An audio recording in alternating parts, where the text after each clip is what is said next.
Certo? Bom dia a todos, sejam todos muito bem-vindos. O Meninas na Ciência agradece a presença de todos vocês e hoje nós estamos aqui para mais uma edição do Gurias Parte URGS, a nossa edição de novembro, com um especial Profissões, com o foco nas ciências exatas e da Terra.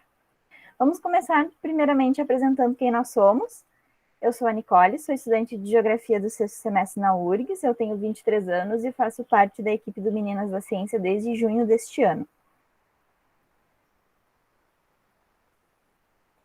Bom dia, eu sou a Diandra, curso licenciatura em Física na URGS, tenho 21 anos e faço parte do Meninas na Ciência desde 2018. Oi, gente, eu sou a Helena, eu curso Engenharia Elétrica e eu faço parte do Meninas na Ciência faz pouquinho tempo, não sei muito bem quanto, mas faz um pouquinho aí. E oi, gente, meu nome é Daniela, faço astrofísica na URGS, eu tenho 24 anos e também faço parte do Meninos há um pouquinho tempo, mas já participei do Meninos em outras edições passadas. Bom dia, pessoal. Eu sou a professora Daniela Fani, sou professora do Departamento de Astronomia do Instituto de Física das Ciências.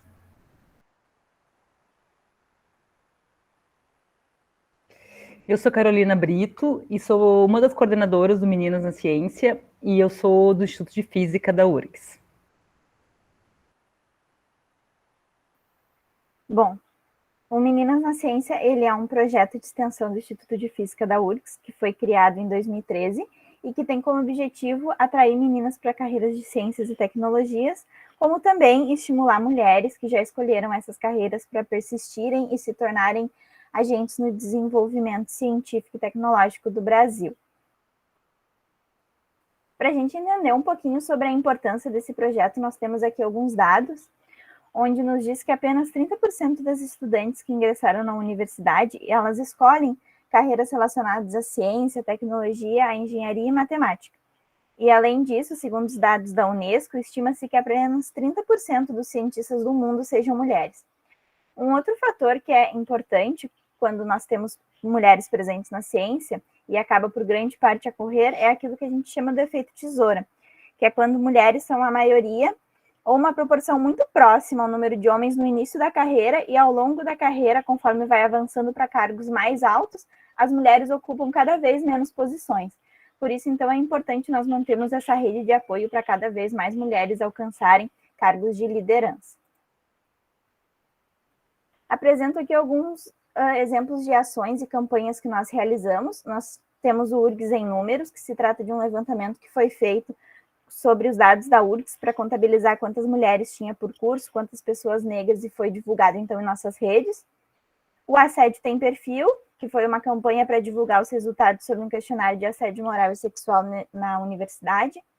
Mulheres em Ação, que foi uma série de divulgação sobre mulheres que estiveram na linha de frente no combate de epidemias. E o Na URGS Tem Negras, que foi uma divulgação de depoimentos coletados por formulários, onde nós tínhamos algumas perguntas e entrevistas que nos contavam, então, sobre as suas experiências no espaço acadêmico como mulheres negras. E aqui nós temos algumas oficinas e atividades que nós realizamos, como Férias no Planetário, oficina de robótica, Prince of Science e o Gurias Parte URGS, que acontecia presencialmente nas dependências da URGS, e era um momento onde as meninas e mulheres eram levadas para conhecer os ambientes da universidade, como os museus e os laboratórios. Assim como adaptamos esse evento para o remoto, nós fizemos isso com algumas de nossas oficinas, como a que será ministrada pela Diandra no dia 27. Hoje, então, nós temos um bate-papo com 3 profissionais, que são a professora Kátia Kellen da Rosa, que é geógrafa e doutora em geologia marinha, professora da URGS e pesquisadora do Centro Polar Climático. Um instante que tem gente pedindo para entrar. A Maria Luísa Saraiva Pereira, que é professora do Departamento de Bioquímica da URGS, e Rosana Gomes de Oliveira, astrofísica e cientista de dados na Ruhr Telekom, na Alemanha. Novamente, em nome do Meninas da Ciência, eu agradeço a presença e a disponibilidade de vocês para esse evento. E após o bate-papo, então, nós teremos um momento para perguntas com os nossos participantes. podemos começar e eu passo a palavra para a professora Kátia Kellen da Rosa. Olá, bom dia. Eu posso também mostrar algum material aqui, Nicole? Pode, sim. Uhum. Tá, então eu vou pedir licença para compartilhar a tela. Um minutinho. Estou entrando. Tá vendo minha tela? Carregando. Agora sim. Sim? Bom, então, bom dia a todas e todos, né? Eu acho que, assim, para mim é uma honra. Eu, primeiramente, quero, né, dizer que eu já tenho acompanhado, né, esses nomes, né, vocês, pesquisadoras, e agora vê-las e poder estar hoje de manhã aqui com vocês, com certeza, né, vai me estimular como pesquisadora, assim, e, né, como mulher pesquisadora. Muito obrigada. Já quero agradecer. Estou imensamente feliz, assim, e agradeço mesmo, né, em participar desse projeto. Eu achei o máximo, né, e vendo aqui a Nicole, grande Nicole, vendo aqui outros, né, pessoas que eu também conheço, né, ver a carinha aqui da Daphne. Então, é muito legal para mim, assim, está sendo, assim, estou bem animada. Então, esse momento, né, tô na expectativa de, principalmente, ouvi-las, tá, meninas? Tá, gurias? Né? E, então, vou tentar mostrar alguma coisa aqui, de repente, assim, né, a gente refletir, conversar junto depois.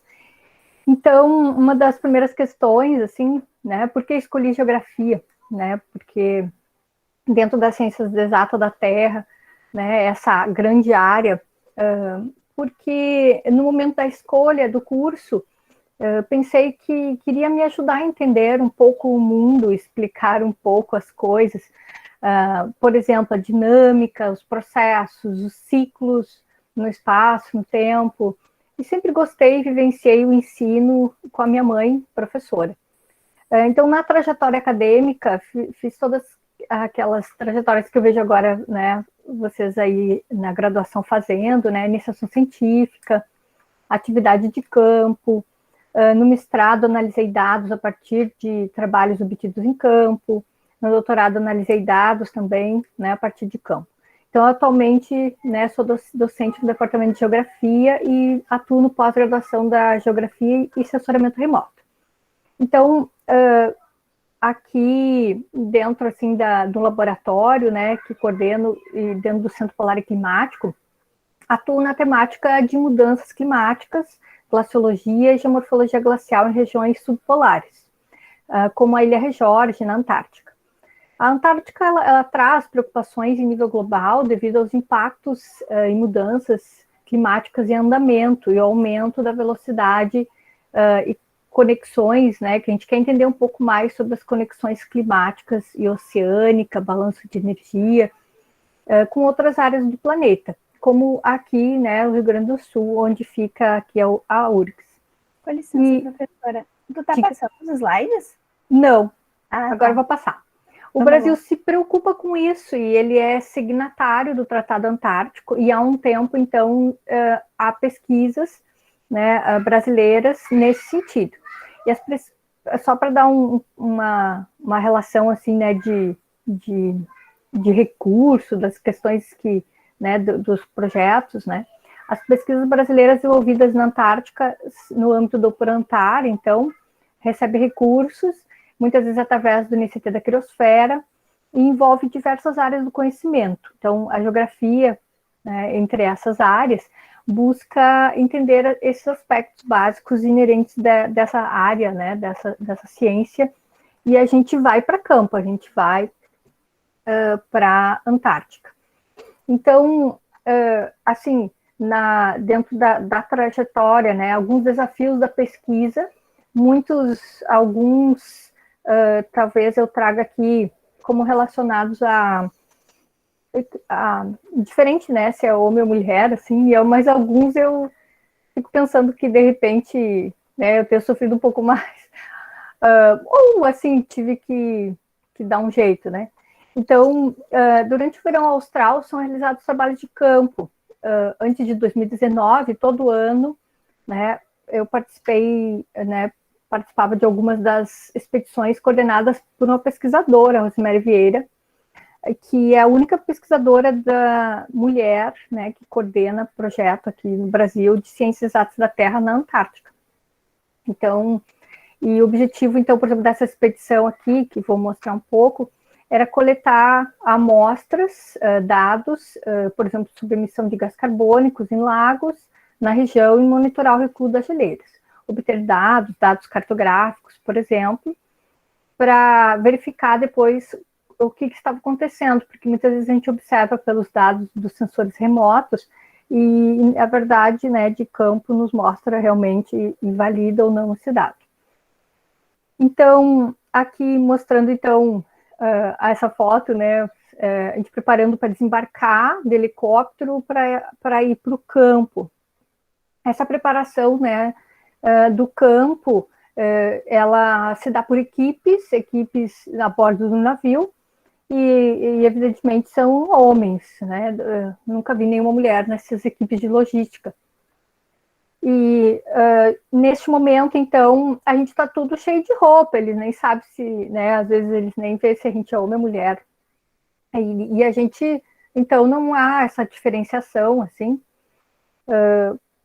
Então, eu realmente pensei assim, aqui desembarcando, né? Aí todo mundo pega a carga, são mais umas 46 de voltas do helicóptero, do navio até a geleira. E a gente aqui nesse campo, a gente foi para ficar um mês, e eles deixam a gente ali, e depois o navio volta a buscar um mês depois.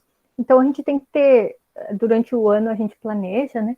A gente tem que ter todas as condições de conseguir se manter esse um mês ali, com comunicações, energia, a logística, né, de alimentos e depois a pesquisa, claro, né, que é o propósito principal. E essas equipes, então, que eu participei sempre tiveram mulheres. E a líder era mulher. E isso em campo, né, depois eu vou comentar um pouquinho, né, como é que é, se isso é assim, né, costuma ser assim. E no caso aqui, todas os materiais que a gente tem que pegar são bem pesados, então a gente tem que acompanhar, não há essa diferença assim de, né, se é homem ou mulher, a gente tem que acompanhar assim também na apropriação metodológica, assim, para gerenciar assim os equipamentos. Então, aqui parece, assim, muitas vezes que querem, assim, fica aqui que eu vou lá e pego a carga. E aí a gente tem que ser um pouco metida, assim, né? Não, vou fazer também, tipo, nem ouvi isso que você disse aqui entre nós, assim. Então, essa fotografia ilustra, assim, essas questões de logística, essa fotografia também, aqui no campo, onde já está o campo montado. Então, tem ventos, muitas vezes fortes mesmo no verão. Aqui é uma área insular, vejam no mapa ali, na ponta da Península Antártica. E nessas áreas insulares aqui, a passagem de bastante ciclones e então ciclones extratropicais, e os ventos podem ser mais de 100 km por hora, e bastante neve, mesmo no verão.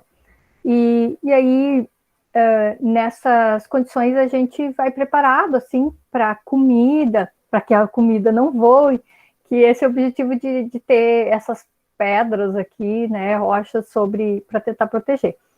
A gente vai amarrando, mas é difícil amarrar e demora bastante, então a gente faz um pouco de tudo, né, para tentar manter. E aí todo mundo faz tudo, né, independente, assim, como a mulher cozinha, todo mundo faz as atividades, prepara o campo de forma igual. Então, aqui mostrando também, aqui, né, eu entrando na barraca. Na barraca, às vezes a gente fica individual ou mais de uma, duas pessoas. Aqui, então, um dia melhorzinho, um dia bem melhor. já dá para se ver, para se enxergar e não se perder, e dá para planejar o campo. Então, a gente começa a verificar o que tem nas bombonas, planeja, né? E aí vamos ir para a geleira, subir a geleira ou o lago, né? No caso, a gente também tinha interesse aqui nas áreas do lago. E essa dinâmica do acampamento, ela é bem interessante, assim, no dia a dia. A gente não se comunica, aqui em acampamento a gente não se comunica por telefone com ninguém. E teve um campo que a gente era para ficar um mês e acabamos ficando assim, demorou para chegar, quase um mês para chegar, porque tiveram outras questões, outros acampamentos, e a logística do navio então se envolveu com isso. E depois houveram problemas, o navio estragou, teve que outro navio nos buscar. Então, a gente ficou depois mais um mês. Então, uma expedição de um mês virou 3 meses. Aí assim, a gente tem que estar preparado, assim, para isso, né? E aqui mostrando, né, eu e a minha pesquisadora orientadora, né, que foi durante o doutorado, e depois a gente é parceira até hoje, assim, aqui um pesquisador que foi conosco, do Chile, e também a gente coleta amostras, assim, para trabalhar com paleoclimatologia. E eu fiquei pensando, assim, numa das questões, assim, desse, né, que a gente veio conversar aqui hoje, se a condição de gênero dificultou essa trajetória. E fiquei pensando que, não sei se isso realmente aconteceu, se realmente ocorreu. Acredito, assim, que estejamos num momento de oportunidades crescentes, quando observo, assim, a área da glaciologia dentro dos ciências exatas da Terra. Mas eu fui atrás, por exemplo, esse artigo aqui, ele fez um levantamento geral sobre as mulheres na glaciologia, nas pesquisas polares, a campo, e em campo, né? E por exemplo, essa é uma das mulheres, né, que mostrando aqui a foto de campo para nos inspirar a discussão. No Brasil, atualmente, de forma geral, no Brasil, eu acompanho também o Chile, Argentina, Uruguai, e internacionalmente a pesquisa, né, para as regiões polares e da campo, sempre se verifica a ausência ou a menor proporção de mulheres nas expedições, em ambientes polares, glaciais de montanha. Eu sempre ouvi dizer que não era o perfil, é um ambiente muito inóspito, hostil, sem contato com a família, é por isso que as mulheres não se interessam muito pela temática, por ir a campo, quando envolve campo. Muitas vezes, né, por meses, o pesquisador fica lá, então, por muito tempo, que é o que diz no artigo aqui, dessa referência, por muito tempo os maridos não deixavam também. Então, eu fiquei pensando assim, se eu hoje não vejo muito essa diferenciação, será que eu estou lendo direito, né? Comecei a pensar. Mas também pensei na trajetória das mulheres antes, né?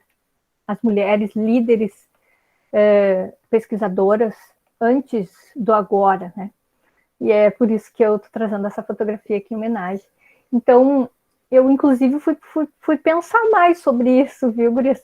E aí, nas referências que utilizo em artigos e projetos, eu fui ver que, fui olhar e parece que não tem homens citados como primeiros autores. Então, até olhei aqui, então eu até achei uma delas, né, a Aiken, que fez descobertas importantes na glaciologia, a pesquisadora glacióloga alemã, né, que descobriu sobre o regime de fluxo das geleiras. E ela enfatiza a importância da mulher no trabalho de campo. Não só recebendo os dados depois do campo, né, para analisar no laboratório, mas ir também a campo.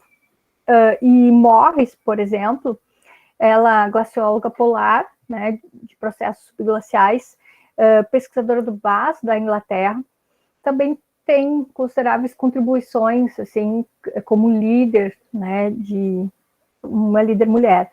E temos legados importantes de mulheres glaciólogas da paleoglaciologia, principalmente russa, polonesas, né, e japonesas. Mas eu fui olhar, assim, realmente, assim, porque nos sobrenomes, nas citações, a gente não observa se é homem ou mulher, mas fui olhar nos autores e realmente existe essa desigualdade. Tá? E há uma história assim de grande contribuição de mulheres, cientistas mulheres, na área da glaciologia, na área de ciências exatas da Terra, não só em sala de aula, né, mas em campo, eu quero dizer. Então, eu acho que vamos rumos à equidade, mas eu realmente é um pouquinho diferente do que eu imaginei quando recebi o convite dessa palestra, antes de pesquisar um pouco.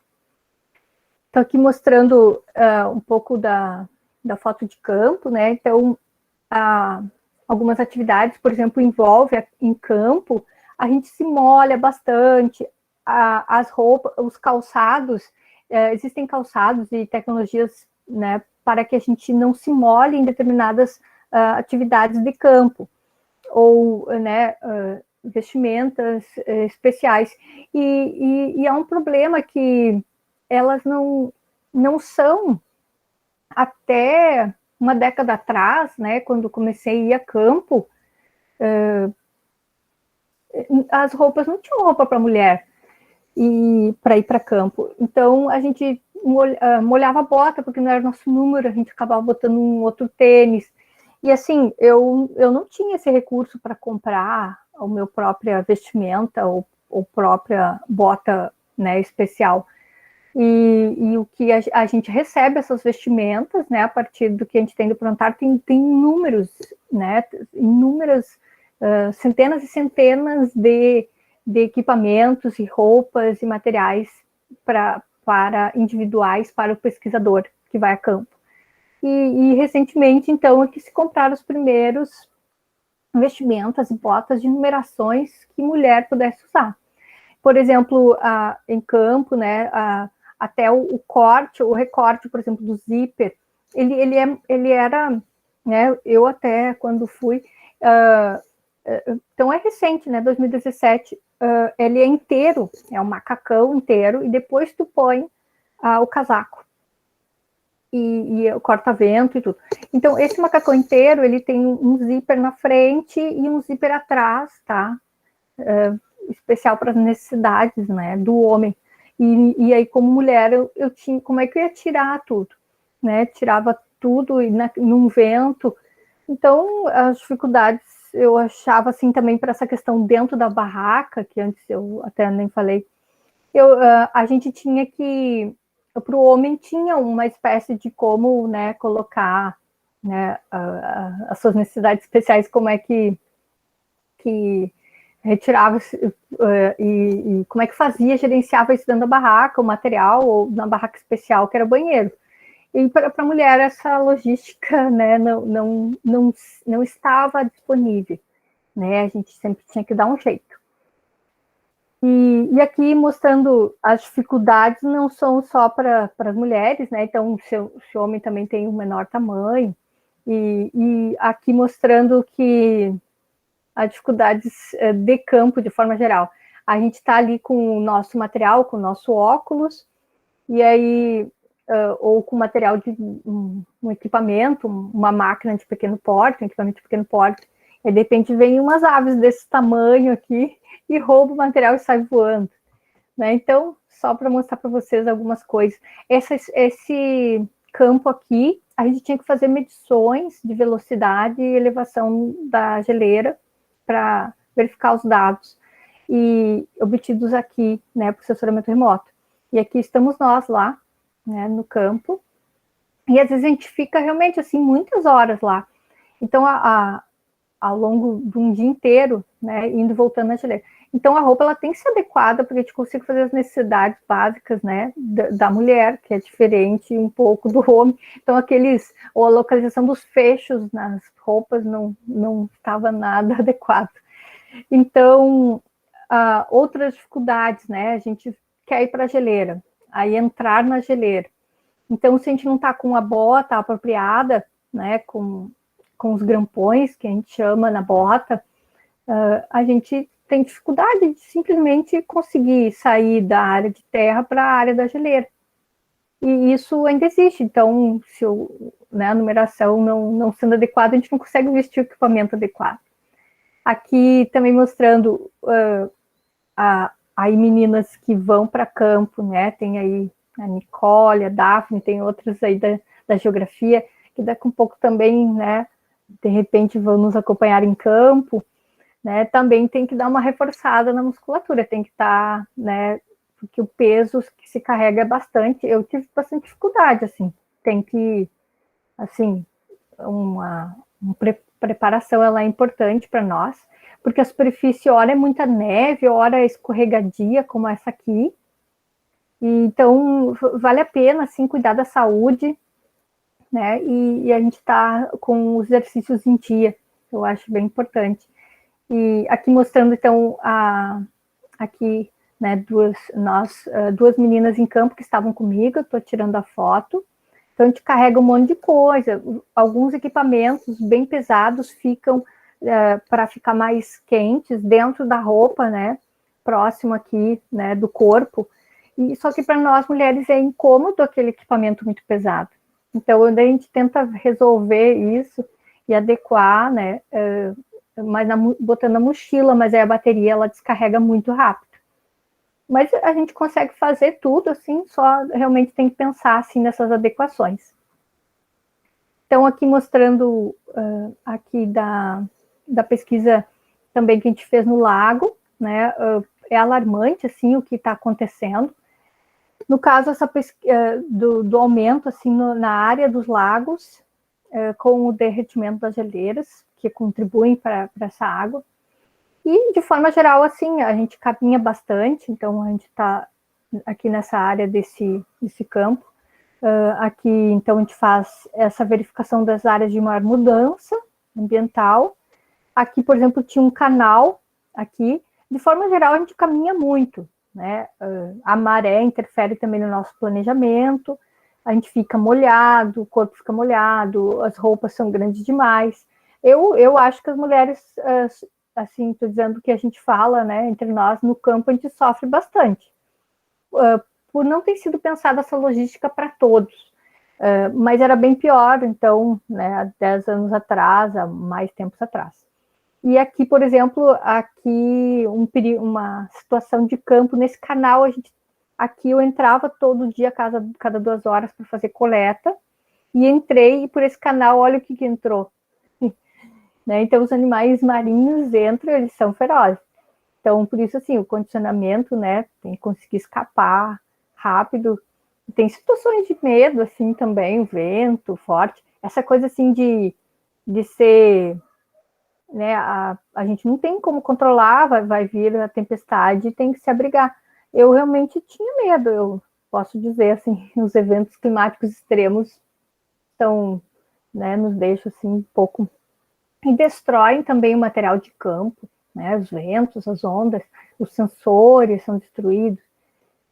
Mas, de forma geral, então, a gente conseguiu trazer diversas amostras aqui, homenageando a Rosemary, que é a coordenadora, né, que representa, então, a Ciências Exatas da Terra, que vai para campo, financiada pelo Prontar, e que tem participado de expedições com ela. A gente conseguiu, mesmo com as dificuldades que se apresentaram durante as expedições, as mudanças bruscas no tempo, vento frio, as observações nessas áreas livres de gelo foram fundamentais para entender já algumas mudanças que estão ocorrendo e observadas, então, na área de estudo.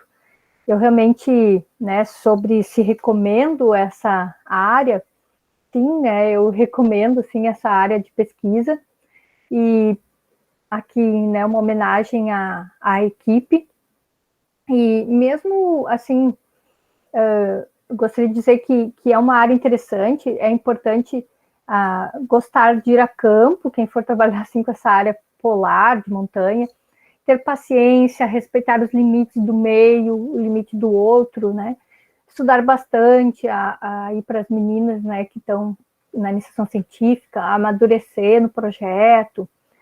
E, assim, de forma geral, o que eu tenho encontrado bastante desafio para mim é se adaptar, né, ser flexível às mudanças na trajetória da pesquisa, porque uma hora não acontece o campo, né, muda os materiais, muda os métodos, e então a gente, é como assim, a gente tenta pensar assim que a gente tem uma investigação ao longo de um tempo grande, então tem que ter paciência, e a contribuição se dá em uma etapa da pesquisa científica.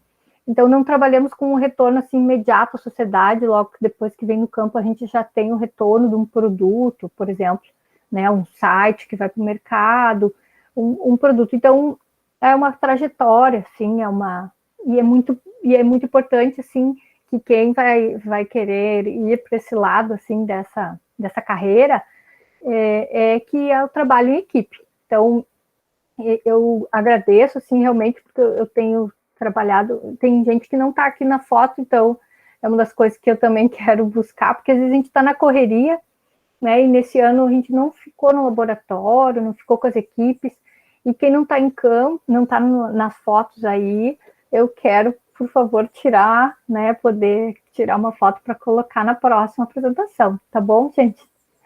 Então, realmente, assim, agradeço, e o trabalho de campo, o trabalho de equipe é essencial, principalmente com pessoas de diferentes áreas. Obrigada, professora. Eu passo agora a palavra, então, para a Maria Luísa. Depois, ao final, a gente abre para as perguntas. Bom dia, pessoal. Bom dia a todos. Bem, primeiro eu queria agradecer o convite, né, do Meninas da Ciência, né? Na verdade, eu já participei de algumas outras atividades, assim, né? Mulheres em Ação e outras atividades, né, do Meninas, porque eu considero bastante importante justamente essa possibilidade de a gente falar um pouco, né, da trajetória da gente e para tentar inspirar, né, as pessoas, né, porque a gente às vezes se sente um pouco sozinha, né? Muitas vezes eu acho que a gente se sente sozinha, então é importante a gente se reunir, ter a oportunidade tanto de ouvir outras pessoas, né, como falar um pouquinho, né, da sua própria experiência. Bem, como eu falei, meu nome é Maria Luísa Saraiva Pereira, né? Eu sou, talvez, uma área um pouquinho diferente das demais aqui, mas eu sou farmacêutica, né? Originalmente falando, né? Se vocês me perguntarem quantas vezes eu entrei numa farmácia, não foram muitas, né, ao longo desse tempo, porque eu vou explicar um pouquinho melhor da área, mas, na verdade, a profissão, né, ela não é muito conhecida, mas é uma profissão que nos permite um leque enorme de áreas diferentes, né, de sub-áreas, vamos dizer assim, né. Então, assim, quando a gente fala que a gente é farmacêutico, todo mundo lembra, na verdade, da figura do farmacêutico, que, na verdade, é um atendente de farmácia, né, muitos deles, que fica lá na farmácia quando a gente vai comprar um medicamento, né. Então, eu, na verdade, depois eu vou falar um pouquinho mais especificamente da área. Eu optei só por conversar, espero que não fique muito maçante aqui para o pessoal, mas acho que a ideia é contar um pouquinho mais do que mostrar, assim, dados, né? Bom, então eu sou a filha mais velha, né, de um casal que, na verdade, a minha mãe era professora primária, né? Claro, da época da minha mãe, assim, a carreira de mulheres era fazer o curso normal, né? Então, o curso normal era para ser professora primária. Então, essa foi a origem da minha mãe. E o meu pai era auxiliar de serviços gerais, assim, não fez nenhuma graduação. Então, assim, meus pais, quando eu nasci, nenhum deles tinha nenhum curso de nível superior, né? Depois, né, que nós já éramos maiores, eu e meu irmão, a minha mãe acabou cursando direito, né? Mas isso foi bem mais tardiamente, isto é, ela não chegou realmente a fazer uma carreira, né, como advogada. Bem, aí assim a gente fica pensando por que eu escolhi trabalhar nessa área. Na verdade, não tenho ninguém na minha família que trabalhasse nessa área, né? E também fiquei pensando como é que eu cheguei até aqui, né? Como é que foi essa escolha? Sendo bem sincera para vocês, eu acho que eu não tenho uma explicação. O que eu tenho para dizer é o seguinte: na minha família sempre a prioridade foi estudar, né? Então, assim, sempre meus pais priorizaram dar oportunidades para a gente. E eu estudei, naquela época, o que a gente chamava de primeiro grau, né? Eu estudei durante o primeiro grau numa escola particular, mas, na verdade, era uma escola não muito conhecida, uma escola pequena aqui em Porto Alegre.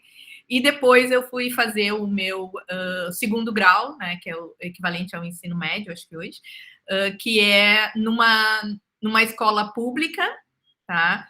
Mas que na época era a segunda ou terceira melhor escola pública de Porto Alegre, né? E naquela época a ênfase era num ensino mais profissionalizante. E foi aí que eu tive oportunidade de contato de trabalho em laboratório, porque eu fui fazer, né, na verdade a ênfase era técnico de análise, de análises químicas, E então aí a gente na época, por incrível que pareça, a gente tinha um laboratório, né, nessa escola pública, e a gente teve oportunidade de fazer algumas pesquisas, na verdade não eram pesquisas, alguns protocolos, né, de aulas que a gente, né, utilizava material prático de química, né? Mas, na verdade, assim, desde aquela época eu tinha a vontade de trabalhar em análises clínicas, né? Que é essa área mais voltada para a saúde. Mas, na época, nesse colégio não tinha essa habilitação, né? Então, o que era mais próximo era análises químicas. O que foi muito importante para mim, na verdade, eu acho que me deu uma excelente base, justamente para o meu curso de nível superior, né? Que foi a farmácia. Para quem também não sabe, o curso de farmácia, ele tem uma boa base de química, né? E essa minha experiência prévia em laboratório de análises químicas foi bastante importante, eu acho que contribuiu bastante para esse início, né, da minha formação de nível superior. Bom, mas aí eu entrei, na verdade, no curso de farmácia já com o objetivo de trabalhar em análises clínicas, né? Isto é, trabalhar em laboratório.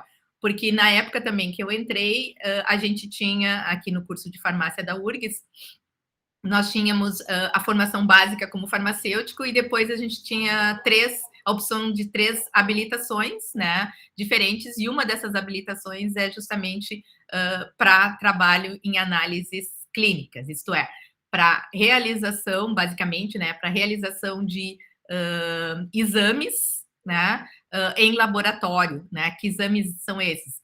Esses exames que o médico pede que a gente faça, né? Análise de glicose, ureia, creatinina, o hemograma, né? Todos essas análises, né? A gente entra, né, dentro desse rol que a gente teria habilitação para fazer. Então, eu me formei em farmácia e fiz essa habilitação. Mas já no meu segundo ano, né? Segundo ano da faculdade, eu tinha vontade de fazer alguma coisa a mais, além daquelas disciplinas básicas, né, que a gente tem que cumprir o currículo, vamos dizer assim, né? Então, eu fui à procura de coisas a serem feitas. Naquela época, pessoal, agora eu vou ter que dizer um pouco da minha idade, mas eu entrei muito cedo, tá, pessoal? Naquela época não existia ainda iniciação científica, né? E nem eram muito populares essas coisas de a gente fazer trabalhos extra, né? Extra o que era o currículo, né? Então, eu me inscrevi, né, num órgão ali da universidade, que não existe mais também, querendo fazer algum tipo de estágio. E algum tempo depois eu fui chamada, né? As meninas vão entender aqui, acho que a Cacá e a Daniela vão entender melhor. Eu fui chamada através de um telegrama em casa, tá? Para comparecer no hospital de clínicas, né? No laboratório. Nada disso, Maria Luísa. Nem sei do que tu tá falando. Tu pode não Nunca ter ouvi falar também, telegrama. Vocês podem não ter recebido, mas vocês já ouviram falar. Hoje em dia é o Telegram, né? Bom, e aí, então eu compareci lá no Hospital de Clínicas, né? Fui para fazer uma entrevista, né? E foi aí, então, que eu comecei, a partir daí eu comecei a trabalhar, né? Era o que a gente chama, assim, na época era chamado de Bolsa Trabalho, né? Que seria mais ou menos equivalente hoje à Bolsa de Iniciação Científica. E aí eu me inseri num grupo que estava iniciando também naquela época, que é dentro do serviço de genética médica do Hospital de Clínicas. E foi aí que eu descobri mais o que eu gostaria realmente de fazer, que é fazer pesquisa, né? Então, a partir dessa experiência, eu realmente me encontrei ainda mais, né? Isto é, descobri realmente que eu gostaria de continuar na área de laboratório, mas que não... A minha ideia não era tanto ficar nessa área de uma rotina laboratorial, né? O que eu gostaria era desafios, né, relacionados a técnicas, metodologias que a gente possa realizar no laboratório. Bem, então, e aí também, que eu não conhecia antes, foi aí, porque, como eu falei, a minha família não tinha tradição de nível superior, e muito menos tradição, eu não conhecia o que era uma carreira científica. Aí eu comecei a descobrir o que é, né, fazer um curso de pós-graduação, né, fazer um mestrado, fazer um doutorado, né, e também a possibilidade de ser professor universitário, que também eu não tinha ideia do que seria isso anteriormente, né, sabia que existia, mas também não sabia qual era o caminho a ser trilhado para chegar até lá. Então, a minha trajetória foi realmente baseada, né, nesse início que eu comecei, que eu escrevi agora para vocês, né? E, como eu disse, eu me encontrei mais nessa área de pesquisa, né? Então, na verdade, eu estou trabalhando inserida, né, em grupos de pesquisa desde 82, né? Fazer 40 anos, né? Isso. E isso é o que eu gosto realmente de fazer, né? Aí, assim, a gente pode pensar, mas tudo é flores, tudo é bonitinho? Não, né? Não, nem sempre as coisas são fáceis, nem sempre são fáceis de atingir. A gente, como pesquisadora, professora, né? Hoje, esqueci de comentar, hoje eu sou professora titular do Departamento de Bioquímica da URGS, né? Mas é claro que, né, a gente enfrenta muitas dificuldades, né, ao longo de toda essa trajetória. Mas, assim, como eu comentei, acho que um pouquinho antes, desafio sempre foi importante para mim, né? Sempre fez parte, né, de toda a minha formação, né? Eu fiz, como eu comentei, eu fiz me formei aqui na URGS, né? Fiz essa habilitação, fiz mestrado aqui na URGS, e aí depois eu achei que eu precisava de mais um desafio, né? Então eu fui fazer doutorado completo em Londres, né? Para aprender, na verdade, na época, as metodologias e as aplicações da área de biologia molecular, genética molecular, que hoje a gente tem bastante experiência já aqui, né? Mas naquela época, que era início da década de 90, ainda isso estava surgindo, né? Era uma área que estava em surgimento naquele período. Então, aí eu acoplei, né, mais um desafio, que é o desafio, claro, da língua, né? Obviamente, a gente acha que a gente sabe falar inglês, né? Nada, né? No sentido, a gente sabe o básico, mas é um desafio a gente se comunicar, né? Claro, a gente consegue, naquela época eu já conseguia ler artigos, né, em inglês, isso, claro, nos dá uma boa base, mas a comunicação é uma coisa dinâmica, né? Então, assim, a gente não tem tempo de pensar. Quando a gente lê ou quando a gente escreve, a gente tem um tempo maior que tu pode pensar, que tu pode pesquisar. Quando tu está falando ou quando tu está ouvindo, esse tempo é reduzidíssimo, né? Então, a gente tem esses desafios, né? O que acontece? No início, sinceramente, a gente parece uma completa idiota, porque a gente não consegue se expressar, né? Isto é, a gente fica passando aquela imagem que a gente não sabe nada, mas não é que a gente não sabe nada, a gente não consegue expressar aquilo que a gente está pensando ou falando, né? Então, esse é sempre um desafio, né? A gente passa por um período né, bastante difícil, né? Mas a gente tem que superar, é isso que eu sempre pensei, né? A gente supera também, né? E aí, então, né, eu fiz todo o doutorado fora, fiz um pós-doutorado logo em seguida, também em período curto, né? E depois né, decidi voltar para o Brasil, porque também eu tinha muito na minha essência que eu precisava retornar e dar isso, proporcionar isso para outras pessoas, né? Então, por isso que eu também tive sempre interesse em vir, né, para a universidade, né, fazer carreira dentro da universidade, para poder passar os conhecimentos, né, e passar e propiciar isso para outras pessoas, né? Então, eu entrei na URGS como professora. E aí, claro, comecei a criar grupo de pesquisa, né? Continuar dentro das pesquisas, né? Sempre na minha área de genética molecular, né? Em relação às condições de trabalho, né? Como eu já tinha alguns conhecidos, isso foi bastante importante, né? No início. Mas a gente, claro, quando a gente pensa, quando a gente compara com outros colegas, obviamente, né, a vida de um homem branco é muito mais simples do que a vida de uma mulher negra, né? Isso não tem como a gente comparar.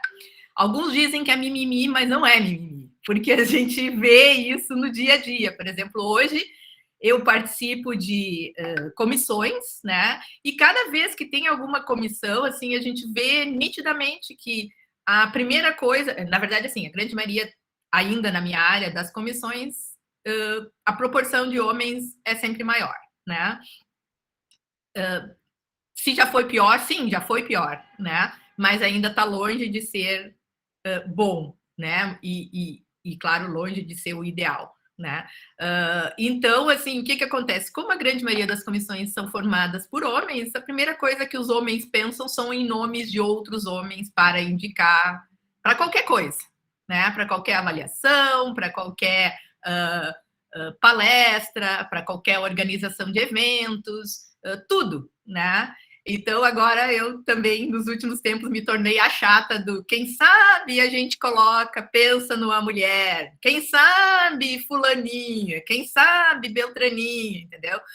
Por quê? Porque se a gente não faz isso, né, não vai acontecer, né? Isto é muito natural, né, que as pessoas lembrem de pessoas mais semelhantes a elas próprias, né? Então, isso é um exercício que a gente tem que estar sempre praticando para tentar mudar, né?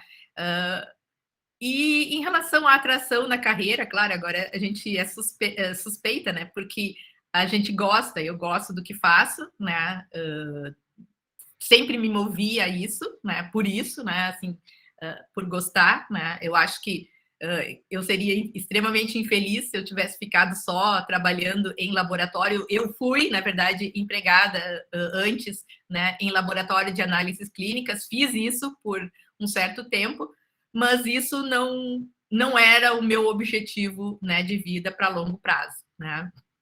E então, assim, a carreira é atrativa. Eu considero, claro, a carreira atrativa, apesar de tudo, né? Que agora a gente tem perdido né? Assim, muitos direitos, muitas coisas boas da carreira de professor universitário estão sendo diminuídas, né? Como tudo em relação à ciência, né?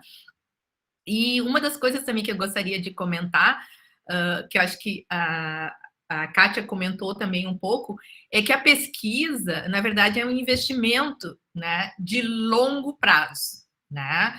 Isto é, a gente não faz nenhuma grande descoberta, né, apenas num pequeno projeto, né? O que a gente faz é, aos poucos, né, adicionar conhecimentos que vão ser úteis mais adiante, né? Talvez alguns não chegam a ser úteis, assim, para que a sociedade consiga ver, né? Mas tudo é um investimento que a gente tem que fazer aos poucos, né?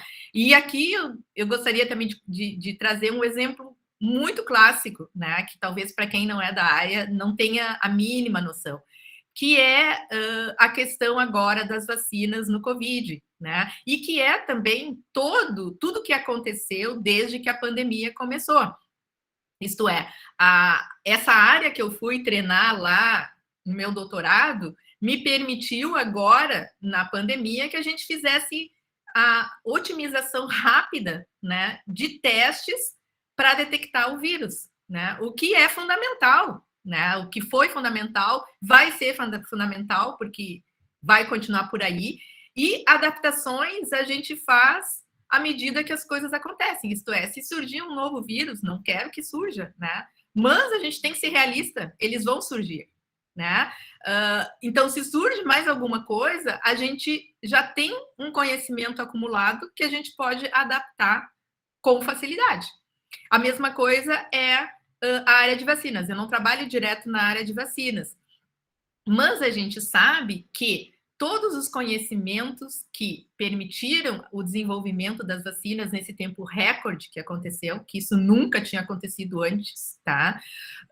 Isso foi fruto de pesquisas que já vinham sendo realizadas na área de vacinas e em outras áreas, né, que ajudaram também para o desenvolvimento das vacinas. Então, o que a sociedade vê? Claro, as pessoas veem? A vacina, né, no braço, aí alguns dizem, não, essa vacina não é boa porque foi desenvolvida muito rápido. Cara, a gente precisava desenvolver rápido. Ou então, quantas pessoas mais iriam morrer?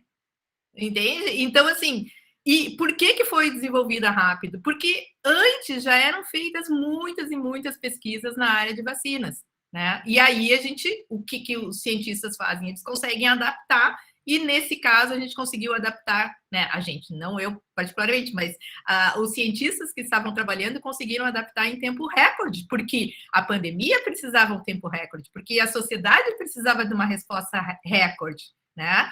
Então, é assim que é a ciência e é assim que é a vida de um pesquisador, né?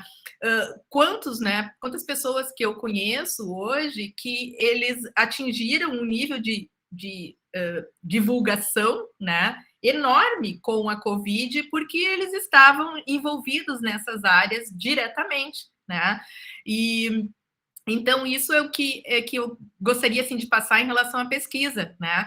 E que a leitura e o estudo é sempre fundamental, né? Assim como ter um objetivo, né? A gente tem que tentar traçar um objetivo e tem que tentar driblar, vamos dizer assim, né? Todas as dificuldades, né? Elas existem, como eu disse, né? Não é porque hoje eu sou professora titular que eu não tenha dificuldades, né? Não pensem que isso não acontece. A gente, em todos os níveis, né?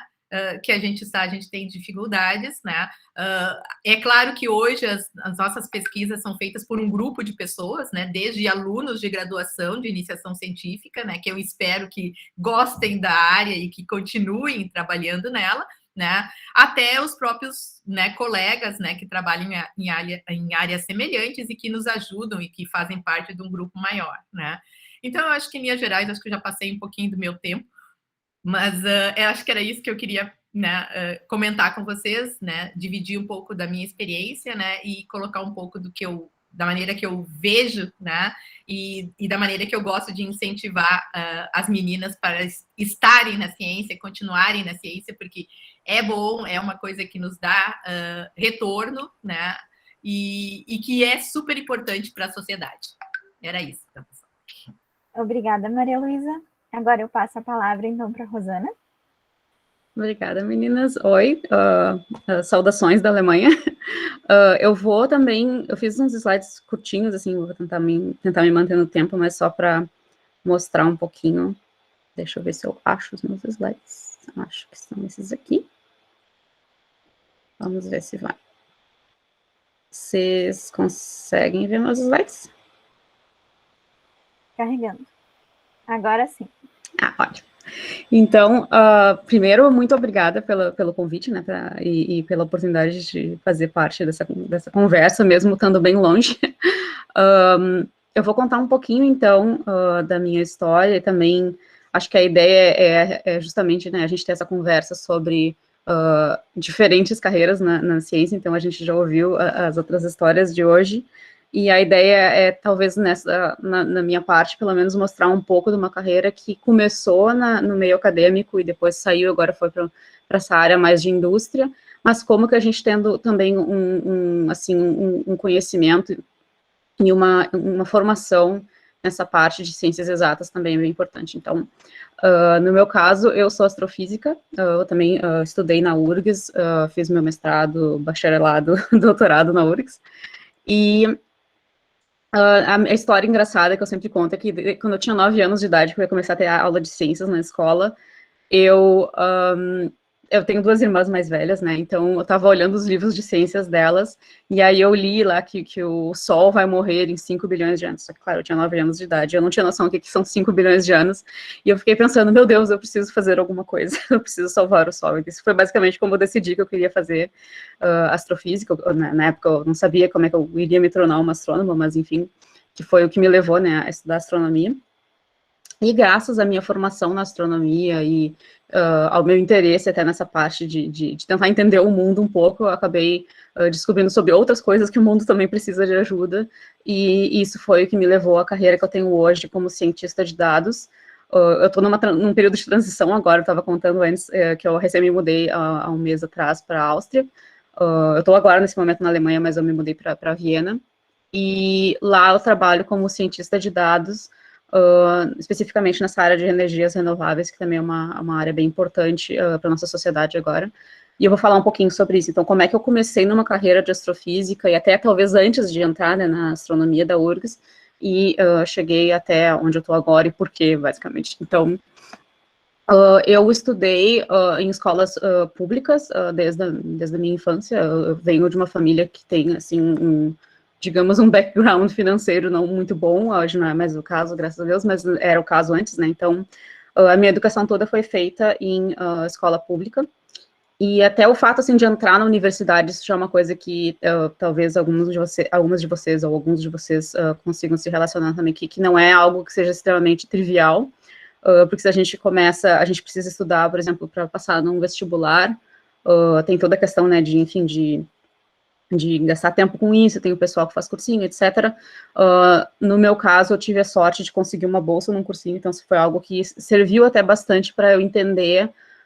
Vindo de escola pública, nem sempre eu tinha aulas que eram, talvez, assim, a melhor aula que eu pudesse ter, claro, pelo sistema que tinha, não por culpa dos professores, claro.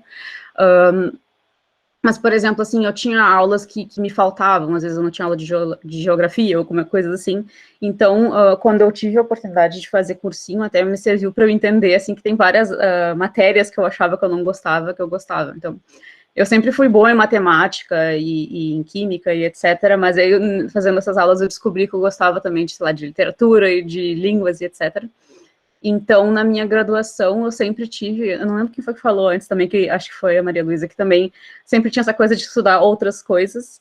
Então, mesmo estudando física, eu sempre tinha, por exemplo, bastante interesse na parte de geologia e em outros tópicos.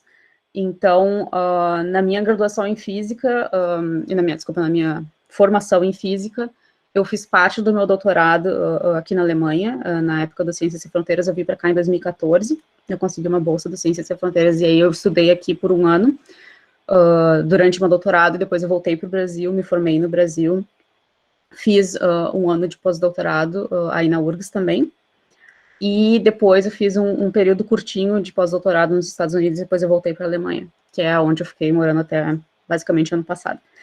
E nesse período em que eu fui estudar na Alemanha, um pouco eu me simpatizei bastante com o que a Maria Luísa estava falando, também essa coisa de, até por vir de escola pública, etc., eu nunca, assim, tive uma aula de inglês e etc., então eu tive que aprender na marra o inglês para conseguir me comunicar num país onde as pessoas falavam em alemão, então ainda é um problema para mim falar em alemão, eu consigo falar um pouco, mas, por exemplo, eu não tenho como dar uma palestra em alemão.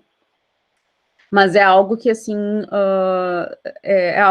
assim, quando a gente está numa realidade tão diferente, a gente começa a enxergar as coisas também de uma maneira diferente, eu diria.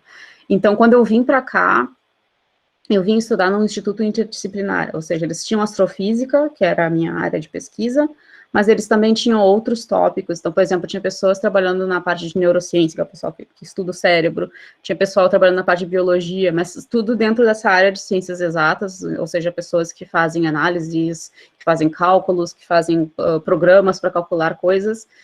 E nesse meio tempo, eu acabei conhecendo, por exemplo, colegas que trabalhavam nessa área de energias renováveis, que inclusive eram do meu grupo. O meu orientador aqui trabalhava na parte de energias renováveis e na parte de astrofísica, então foi algo bem legal. E eu comecei, como eu já tinha essa coisa de ser curiosa e, enfim, querer conversar com o pessoal e assistir as palestras, umas coisas que não tinha nada a ver com o meu assunto. Às vezes eu lia as teses dos meus colegas e tal. Então, eu comecei a me interessar bastante por essa área. E em 2015, aqui na Europa também, Paris era bem próximo daqui, teve toda essa questão do Acordo de Paris, da gente começar a fazer um esforço maior para lidar com o impacto do aquecimento global e da crise climática.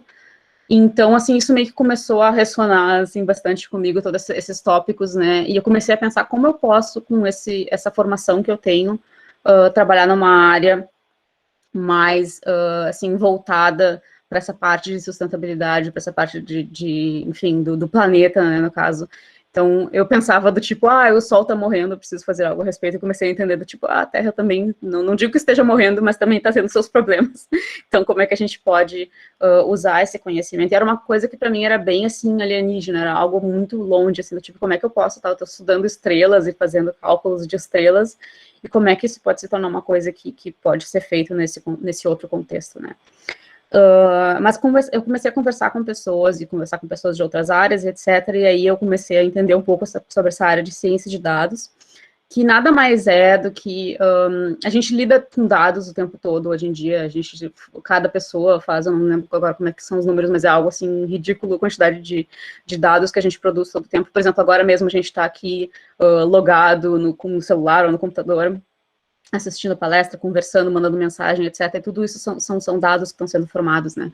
E então, uma das coisas que a gente tem hoje em dia, principalmente com toda essa questão da pandemia, e a gente está trabalhando de casa, etc., é essa parte de digitalização dos setores, né, de vários setores da sociedade, seja, sei lá, setor de entretenimento, com as pessoas assistindo Netflix em casa em vez de ir no cinema, seja com o pessoal, sei lá, trabalhando de casa nos computadores, etc. Então, tem muito dado sendo criado e poucas pessoas processando, poucas pessoas analisando os dados e etc. Então, eu descobri que usando esse conhecimento que eu tinha da minha formação em física e em astrofísica, eu pude usar isso para me tornar uma cientista de dados, ou seja, fazer uma transição de carreira para a formação em física para essa área e aplicar esse conhecimento de análise de dados nessa área de energias renováveis, que eu vou explicar para vocês um pouquinho agora. E, além disso, eu também tenho bastante interesse por tópicos de impacto social. Então, aqui eu peço desculpas que os objetivos de desenvolvimento sustentável estão em inglês aqui, mas talvez vocês já tenham visto isso, depois qualquer coisa eu posso mandar também. Mas eu comecei a fazer voluntariado no meu tempo livre, e até um pouco para aprender um pouco mais sobre essas áreas e descobrir quais tópicos eu poderia me especializar. Então, eu comecei a fazer projetos de voluntariado nos finais de semana, ou nas noites, etc., de casa mesmo, né, também fazendo cálculos para ver como que a gente pode usar esse conhecimento de ciência de dados nessas áreas aqui. Eu vou mostrar um pouquinho, principalmente na parte de energias renováveis, mas essa é a ideia. E aí, hoje em dia, o que eu faço também é mentoria, especialmente para meninas ou estudantes e pessoas que são minorias, que estão interessadas nessa área, porque a gente sabe que a gente sempre tem um pouco mais de dificuldade, não porque tem algo de errado com a gente, mas porque o sistema é errado. Então, eu tento sempre, assim, dar uma mão, nem que seja para o pessoal entender em que áreas que eles gostariam de ir, etc. Eles ou elas gostariam de ir. Então, só um pouco sobre a parte da crise climática, não acho que não é muito o foco aqui, claro, mas a ideia, assim, do tipo, eu comecei realmente a me preocupar bastante com esse tópico. Eu acho que, bom, a gente está vendo, né, agora, por exemplo, no Brasil, a gente tem essa situação da seca, né, e de como isso está afetando, a gente está quase aí às beiras de ter um apagão. Tem outras áreas que tem vários outros tipos de impacto por causa da crise climática, de eventos extremos, seja de, sei lá, de ciclones, ou seja de queimadas na Amazônia, seja de alagamentos. Então, é algo que é bem preocupante, que antes, sei lá, talvez 10 anos atrás, a gente pensava, pois é, porque isso vai ficar complicado, mas a realidade é que isso já é muito complicado mesmo hoje em dia, e infelizmente as áreas no mundo que são mais afetadas são as áreas que estão, talvez, que são justamente dos países em desenvolvimento, né, então basicamente assim, é onde acaba pegando boa parte da América Latina, em especial o Brasil, e outras áreas, principalmente da África e da Ásia também. E então isso é um problema que é bem realista e que é algo que realmente acontece agora. Então, por exemplo, até um dos projetos que eu fiz de voluntariado foi tentar analisar o histórico de ciclones, por exemplo, ver quando que acontecem ciclones, em quais áreas, etc., e tentar identificar quantas pessoas são afetadas, quantos, por exemplo, litros de água a gente precisa mandar quando tem as agências, né, da ONU, etc., que tomam conta disso, então tentar fazer uma estimativa das logísticas que são necessárias, né, esse é só um exemplo, né, no caso de projetos que eu trabalhei, mais nessa área, assim, realmente de crise climática, isso tudo usando, claro, né, conhecimento de ciências exatas, de programação, e de cálculos, análises, etc.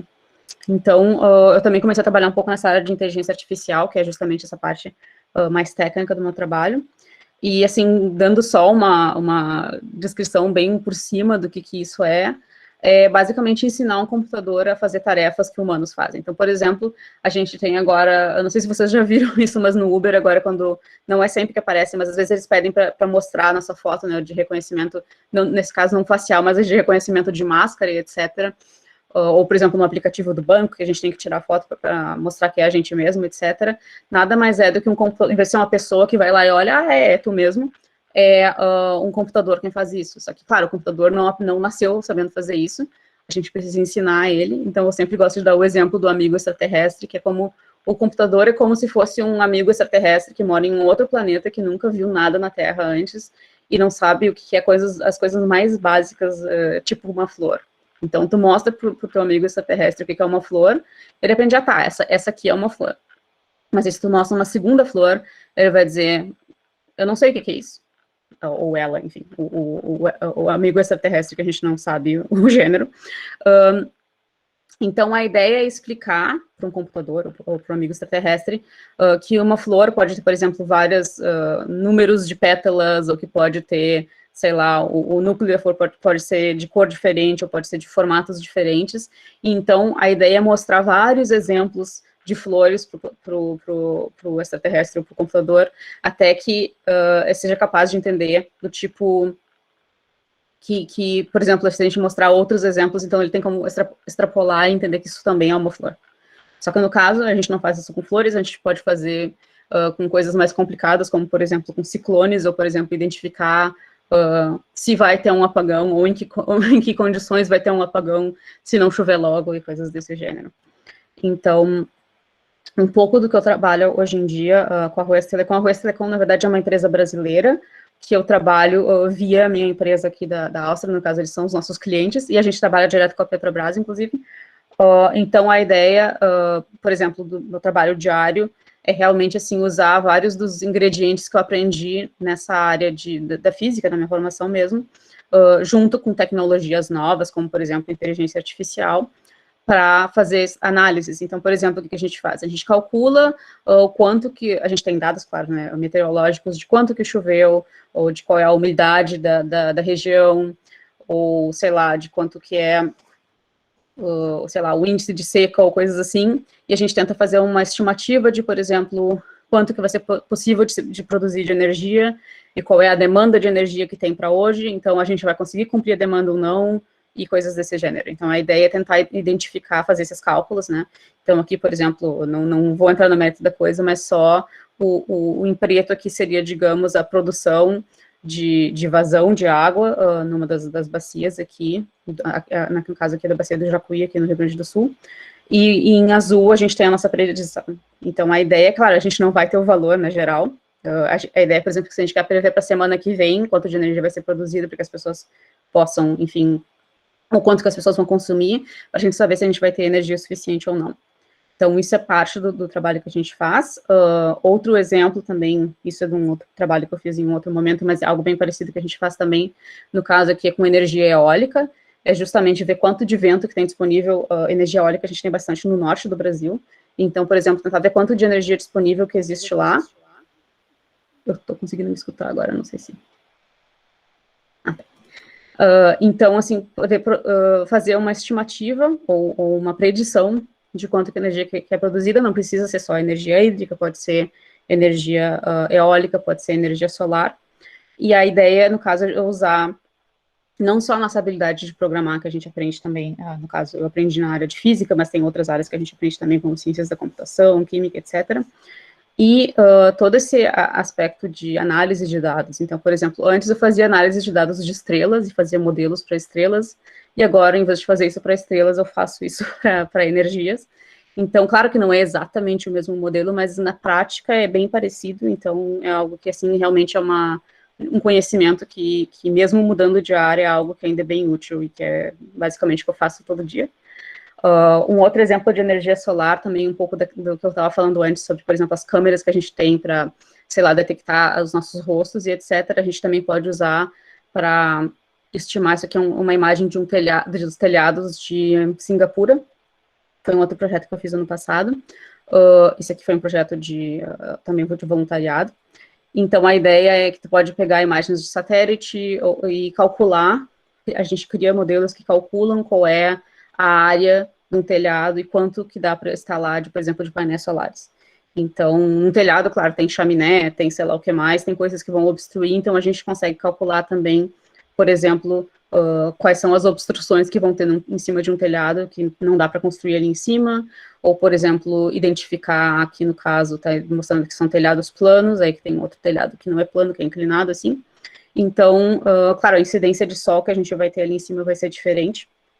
Então, saber, mas em vez de ser uma pessoa que vai lá e tem que medir e gastar um tempão fazendo isso, tem, no caso, um computador que pega essas imagens, que recebe essas imagens de satélite, e tem como fazer esse cálculo. Então, isso, por exemplo, é um outro exemplo, digamos, de aplicação de inteligência artificial, e no caso de visão computacional especificamente, que são essa parte que lida mais com imagens, onde a gente pode usar no caso, essa tecnologia, né, para algo que é ainda útil para a sociedade, talvez num nível mais, assim, mais direto, né, mas até um pouco do que a Maria Luísa estava falando antes, pesquisa não necessariamente precisa ser algo que seja feito para, digamos, para curto prazo, mas, por exemplo, até uma das coisas que a gente, às vezes, não se dá conta quando a gente está fazendo pesquisa, é que parte da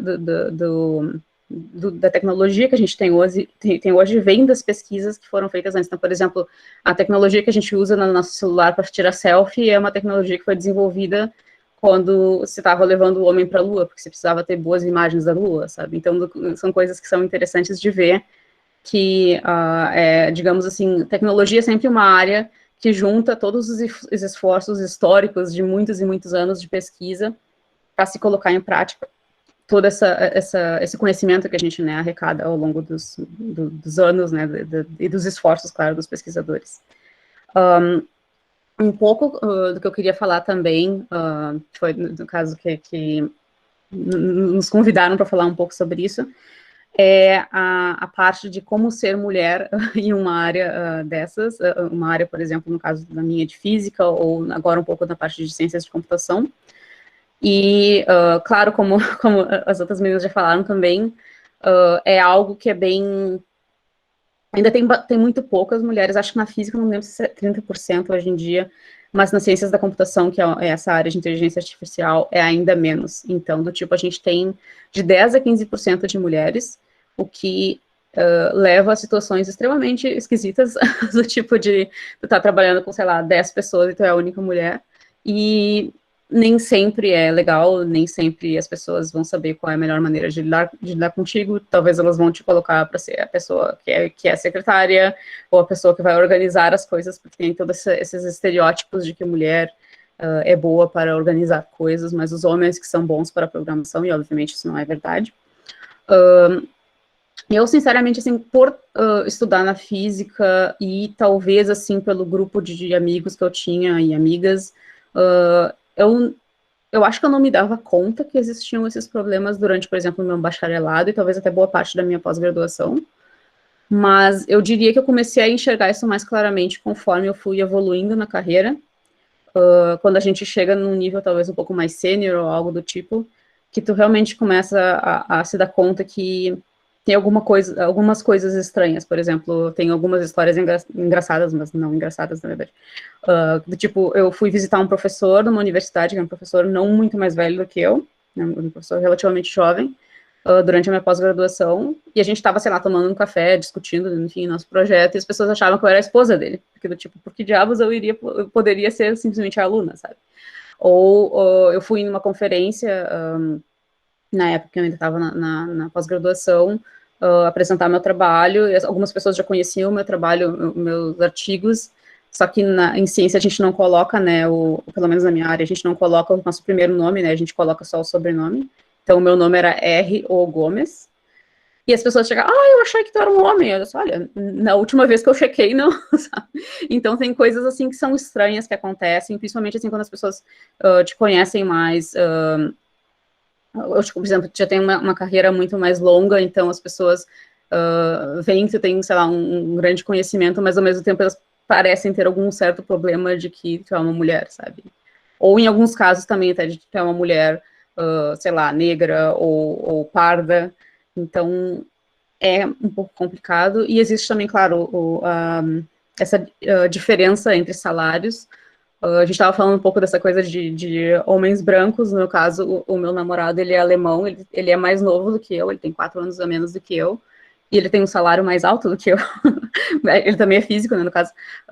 E é uma coisa que é muito estranha, sabe? Porque, do tipo, pelo meu conhecimento e até pelos anos a mais que eu trabalhei, do que eu deveria ganhar mais, mas, do tipo, a gente tem sempre, não digo sempre, e não são todos os lugares, mas é algo que a gente já precisa aprender, é digamos, uma habilidade que a gente precisa desenvolver, realmente, assim, ir atrás e dizer, com licença, sabe?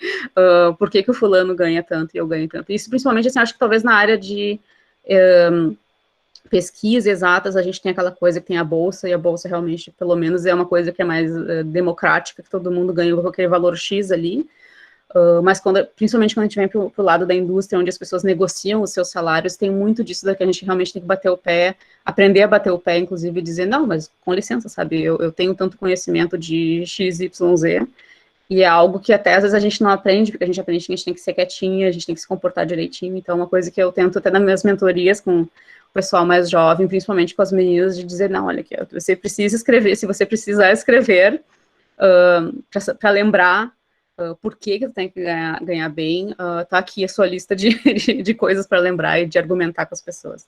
Então, isso é algo que, assim, é realmente ainda complicado, mas realmente, assim, o mundo está se adaptando, assim como a gente está se adaptando, por exemplo, à crise climática ou à pandemia, é algo que a gente vai ter que começar a se adaptar, já é mais do que tempo, né, porque a gente realmente tem muitas mulheres nessa área, ou deveria ter, inclusive, mais mulheres, mesmo que seja percentual, não seja muito, mas a gente tem várias mulheres, então é algo que a gente realmente precisa fazer um esforço, e eu acho que, assim, de uma maneira geral, esse setor está se tornando muito mais aberto, seja porque as pessoas percebem que pega mal se eles não são, mas eu diria que pelo menos assim, as gerações mais jovens, principalmente, por exemplo, o pessoal de startup, etc., não vou dizer que não exista mais assim, esse bias, etc., mas que as pessoas estão pelo menos fazendo um esforço para que isso esteja ficando mais assim, equivalente. Claro que vai demorar um tempo, mas é um esforço que todo mundo tem que fazer e realmente ter essas conversas e não simplesmente ficar quieto.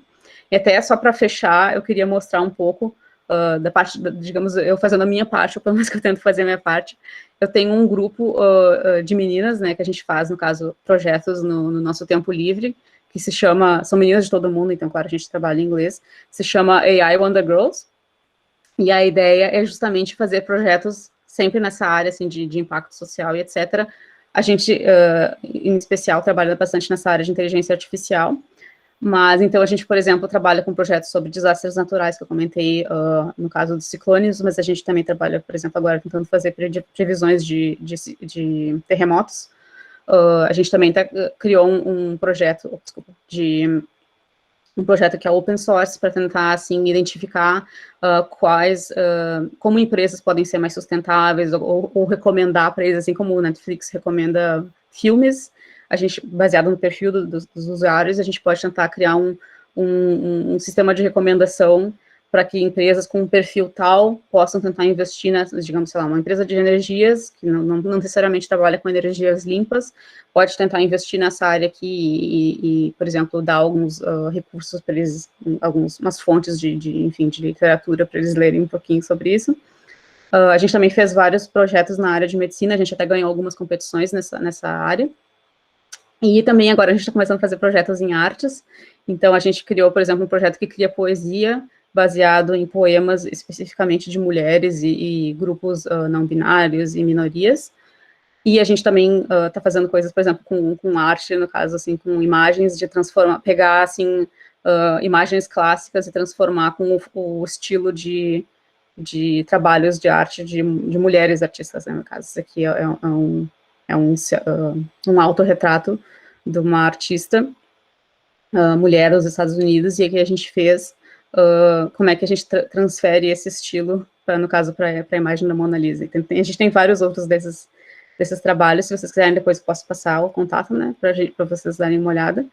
Mas é algo, assim, que a gente tenta não só fazer projetos, claro, a gente conversa, então aqui tem, por exemplo, nesse trabalho, a gente está participando agora dessa hackathon, dessa parte de arte, e essas são as meninas que trabalham comigo, e a ideia é justamente a gente, assim, a gente conversa, a gente conta, né, nas nossas histórias, e fica brabo quando tem alguma história que é ruim, mas a gente se ajuda bastante. Eu acho que existem várias dessas iniciativas por aí, principalmente nessa área de inteligência artificial e ciências de dados. Então, tem muita mulher nessa área, principalmente nessa parte de impacto social, tem muita mulher. Então, a gente está começando realmente a fazer barulho, assim, e tentar ajudar tanto o setor de uma maneira, porque a gente precisa ter mais mulheres, até para ter mais criatividade, né? No caso, a gente tem os nossos estilos de pensar, inclusive as nossas dificuldades que a gente entende, talvez, e se a gente está criando tecnologia, a gente precisa criar tecnologia que seja útil não só para um grupo de pessoas, mas para todo mundo, né? Então, só para fechar, eu vou deixar aqui o meu contato, se vocês quiserem entrar em contato, tem e-mail, tem o LinkedIn, tem o Instagram, e, de novo, assim, dizer que eu acho que a área de ciências exatas, claro que a gente tem problemas, assim, ou talvez, assim, desafios, né, mas tem bastante, assim, espaço para pessoas que são curiosas, para pessoas que querem trabalhar na parte de tecnologia, tem uma comunidade bem bacana, assim, que vão te ajudar, com certeza, e é um espaço também para se desenvolver novos produtos, novas tecnologias, então é algo que realmente precisa de bastante criatividade, mas eu vou, então, dar espaço, e acho que eu acabei bem na hora, então, vou deixar aqui para as meninas continuarem. Obrigada. Obrigada, Rosana. Então, agora a gente abre para as perguntas. Quem não puder abrir o microfone para fazer uma pergunta, pode escrever no chat que a gente lê. E quem quiser falar também, sinta-se à vontade.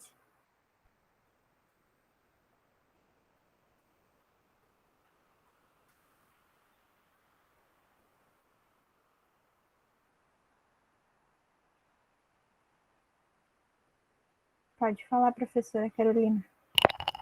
Bom, então, enquanto vocês elaboram perguntas, né, e, enfim, percam a timidez, ou enfim, né, eu achei muito legal, a gente tem tido umas conversas muito legais, assim, e, em particular, no dia de hoje, eu achei muito interessante que, primeiro, com a Kátia, né, que cada vez que eu vejo essas imagens desses trabalhos de campo, eu me pergunto por que eu fiz física, porque eu fico sempre seduzidíssima com o mundo do campo, assim, esses caras que vão para ou biólogo que vai para a Amazônia, ou esses caras que vão para a Antártica, ou sei lá, vou fazer um trabalho de campo, de encontrar, enfim, né, os ossos, a paleontologia, eu fico sempre fascinada.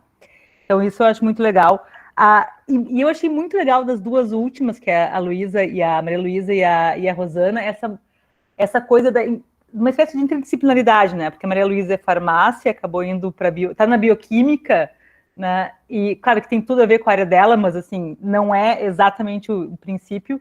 E a Rosana, né, que saiu da astrofísica para uma ciência de dados. E isso eu entendo perfeitamente bem, e eu tento bater nessa tecla muitas vezes quando eu falo assim que tem muitas áreas que a gente pensa que é muito restrito, mas no fim não é, né? Tu aprende uma técnica na graduação, uma técnica do doutorado, e depois tu te dá conta de que essa técnica ela é muito ampla, né?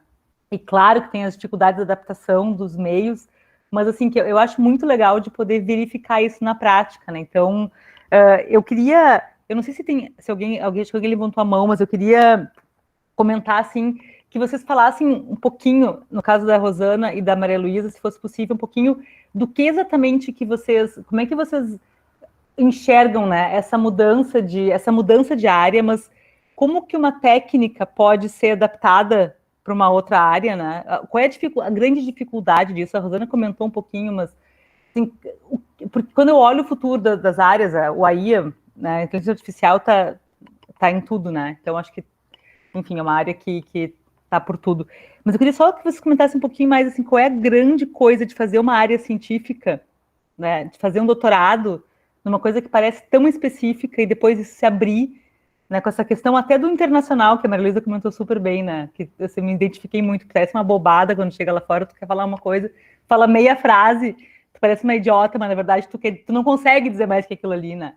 E com relação à Kátia, eu queria que ela comentasse um pouquinho também, eu achei muito legal, Kátia, que tu falou, eu nem me dava conta, né? Quando eu comecei a pesquisar, que eu me dei conta. Isso é muito comum quando a gente pede para alguém conversar sobre isso. E tu falou muito bem sobre essas coisas da roupa, né? Dos mínimos detalhes, assim, de um trabalho de campo, que eu achei muito legal. Então, eu queria ouvir da adaptação, né, da técnica para um outro mundo, e que a Kátia comentasse um pouquinho de como foi essa queda da ficha, assim, sabe? Não só hoje, mas, assim, qual foi né, quando que foi o declique?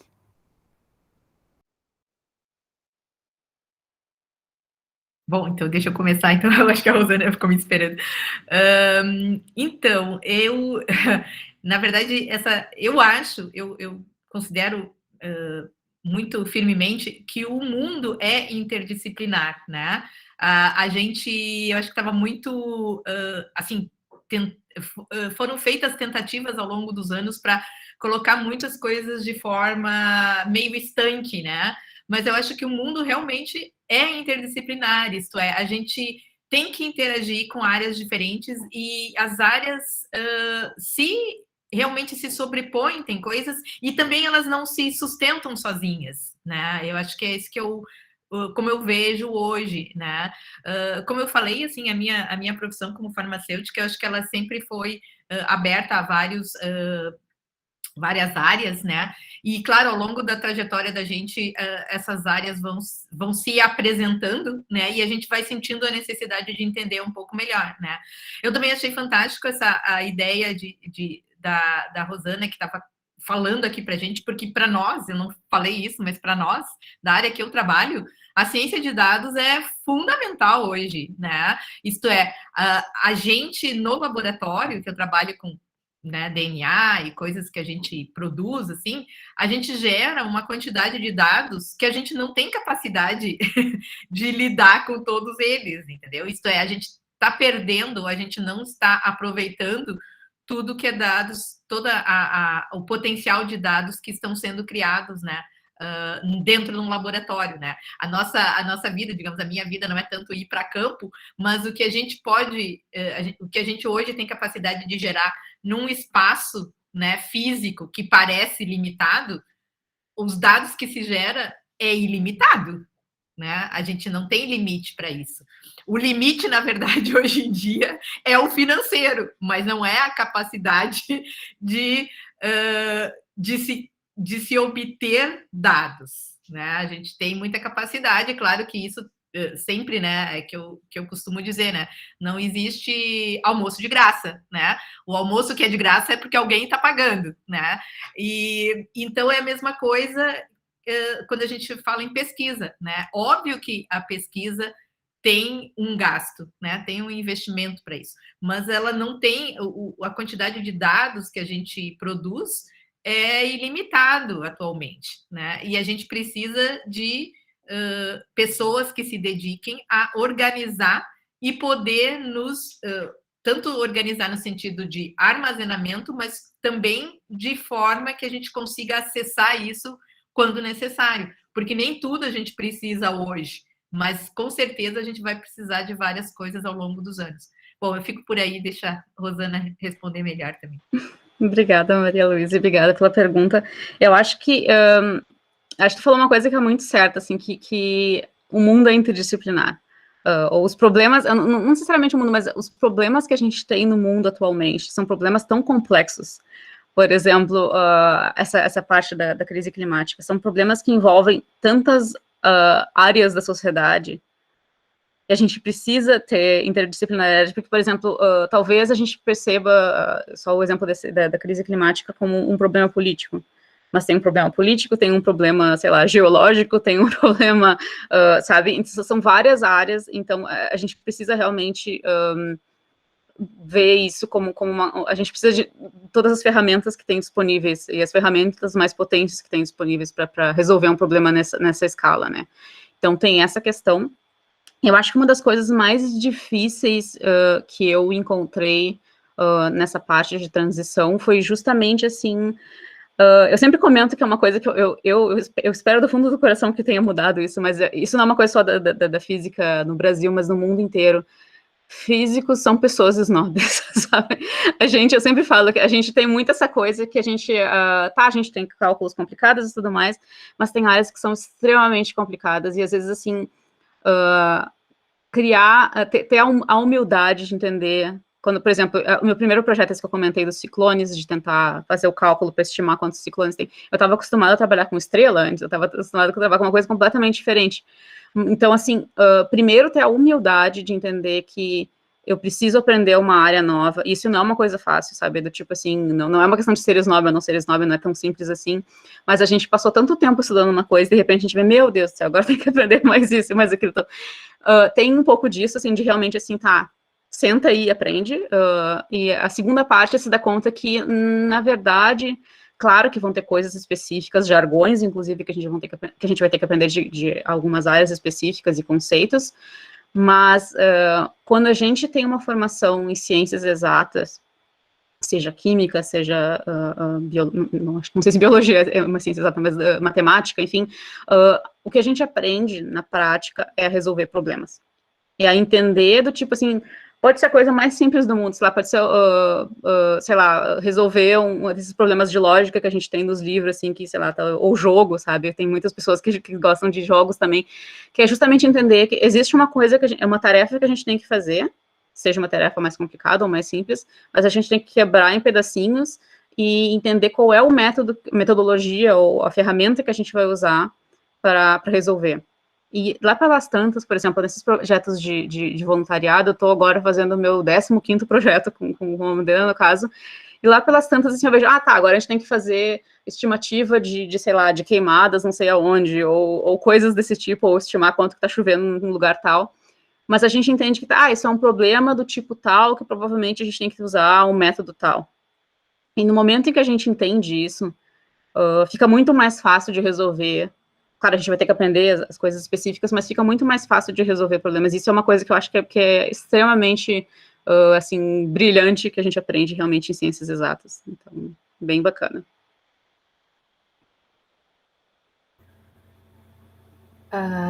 Nicole, antes da Kátia comentar o que a Cacá trouxe para ela, eu queria complementar essa questão que a Cacá levantou sobre se dar conta, né? Então, primeiro, eu quero agradecer vocês três, porque foi fantástico, né? Eu acho que a gente trouxe aqui uma diversidade de olhares, de experiências, né? Que realmente foram impactantes, né? E realmente eu acho que esse encontro é marcado por esse aspecto da diversidade das ações, né? Da formação, de como a gente consegue... Esse olhar que a gente tem que ter para a nossa profissão, para a nossa formação, de como ela pode abarcar outras ações. E eu achei bem interessante quando a Kátia trouxe, né, as experiências dela e essa coisa de, não me dei conta, e ao mesmo tempo ela comentando em alguns momentos, mas a bota também fica pequena, fica grande para homens que são menores, que são mais, né, não são um tamanho padrão, né, de que foi apresentado ali. E me lembrei de uma situação que eu acho que aconteceu, não sei se foi nas redes sociais, uma reportagem de engenheiras, né, comentando o assédio que estavam sofrendo de um comentário de alguém que disse assim, como é que uma engenheira civil, como é que vai ser uma mulher engenheira civil, ela vai vai para a obra, vai ter que carregar, ou não é nem a engenheira, é pedreira, né? Uma mulher não pode ser pedreira porque vai para a obra, como é que vai carregar o saco de tijolo, o saco de cimento, né? E aí as respostas de mulheres, né, foram do tipo, bom, para isso a gente usa carrinho de mão, para isso a gente usa, né? Enfim, tipo assim, né, existem ferramentas, né, que eu não preciso só mostrar o meu MOOC, né? Então, claro que existem adaptações, mas eu achei bem interessante se a Kátia pudesse comentar um pouco, e as três também, né, esse aspecto de que a gente vai se incorporando num mundo absolutamente tecnológico que muitas vezes não desenvolve a tecnologia assim mais amplamente num aspecto de melhoria da nossa qualidade de vida, do ponto de vista da nossa qualidade profissional, inclusive, né?